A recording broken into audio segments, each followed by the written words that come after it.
Hello, my name is John. I am the marketing director for Generator Source and Mart.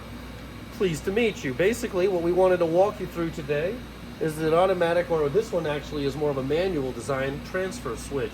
We have Sean. He is our partnered electrician here. He's helping us out here with this design, and he's going to help me kind of walk you through this whole experience altogether. So, right out of the gate, can you please describe kind of what we're looking at? So this would just be a manual transfer switch for your generator. On the back side of this, that would be the outside of your house. This is to represent the inside of your house. So this would be your house panel, and then you would just mount this next to your house panel or somewhere accessible for you. And then from there, you'd go to the outside to where your generator would plug into. And when you lose power, essentially what happens is you would just come in here, your generator would turn on. You would just flip that up to your generator. You can see right here it's called generator off and line. So normally you just have it off like that, you turn it on to your generator, and then from there this would be, a 30 amp plug, your fridge, a couple outlets in your house or whatever you might want to power up. Now, one question I think a lot of people might have is, when you power something on from this conduit, does it actually power up the generator too, or do you need to actually turn that on to turn on the power feed to this device here? The generator would have to be running to have this device turn on. Okay. So you could either have an automatic one that would just automatically kick on, and then you would just come in here and flip the switch, or this is a more cost-effective way to do it, because then you would have an automatic one which would do everything automatically, but that's a lot more expensive and pricey, and a lot of people don't have that kind of cash. Fair enough. It makes sense. And with your expertise and time in the field, what kind of devices do you typically see powered with this? Is it heaters? Is it refrigerators? Houses Yeah. all together? Like It would be refrigerators, probably a big one. Heaters, if you're out in the country, it would be having your it would be your well on your pump. It would be a boiler system, something like that for wintertime usage. Maybe an AC unit. You could go as far as in Colorado. You can grow. A lot of times you don't want to have the lighting is on cycles, and you don't want to break that cycle for the marijuana to be growing. So then this would be utilized in case in case power goes out. You can just come here and switch and keep the lighting cycles going. Okay, and then would this work with any type of power source, i.e. like something maybe like a lower kilowatt versus all the way up to a larger one? Is this more of a universal application, or is this more specially designed for something smaller? It's universal. You can pretty much use this in any setting. Okay. There's no voltage, more or less no voltage. It would be for a residential setting. Really? I would suggest it to maybe a light commercial building.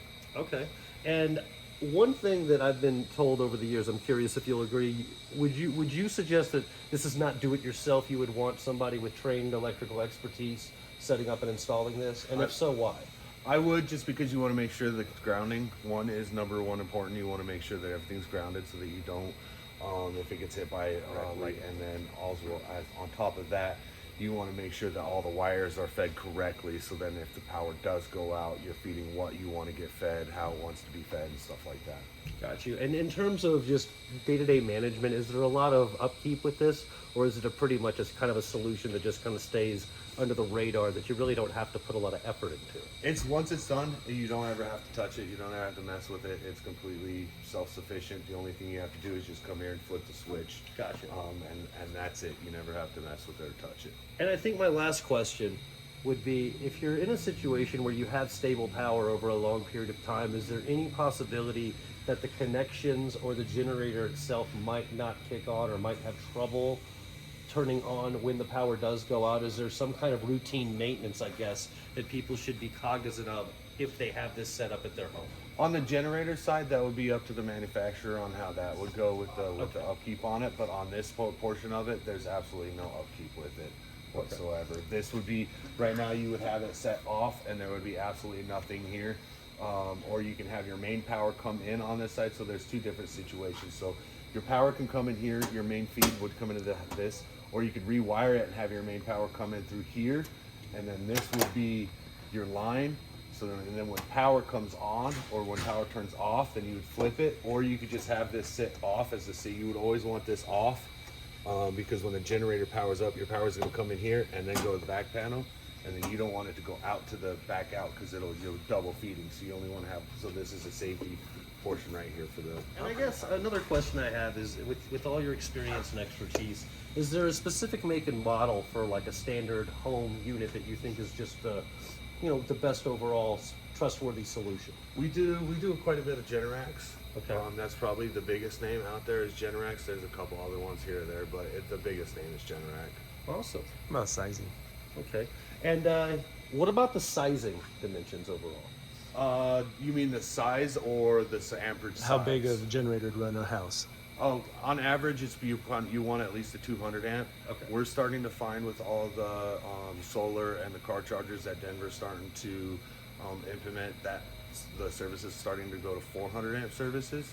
Okay. So it's gonna start becoming an average of 400 amps. But as of right now, for the average house, it's 200 amps. What does that translate to, like in watts then?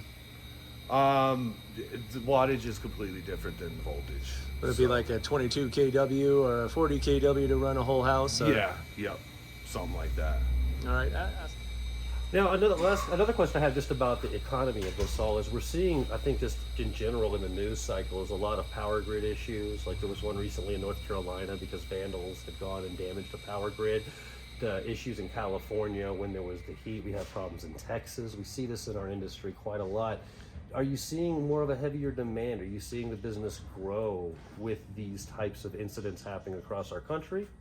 Yeah, they kind of come in phases, but they're always there. There's always at least one or two a year natural disasters where people need a generator of some sort, and then they're kind of up a creek without having power for an extended period of time. So we're starting to see a lot more people move into having battery backups, generators, things like that. Even here in Colorado, where it's not that bad. Obviously, every couple of years we have a big huge snowstorm, and then people lose power. But we're starting to see a lot of influx of generators coming into our market anyways. But it's definitely, especially down in Texas, I know they've been going crazy. In Florida, they've been doing a lot down there as well. All right. Well, you're hearing it from an expert, folks. You know, this is definitely not a do-it-yourself solution, but it isn't the most complex solution in the world. You want an expert to set this up for you, but the best thing about something like this is something that's static, something that's trustworthy and reliable, and it doesn't require a great degree of technical complexity. So it's a simple solution, a trustworthy one, and one that we're seeing kind of growing in our industry. So if you have more questions, you'd like us to kind of delve into this topic a little deeper, leave us some comments, get in touch with us, and let us know what you think. But thank you for your time and attention today. I'd also like to thank Sean for coming in and not only building this apparatus for us, but walking us through it as well. Thank you, Sean. Thank you.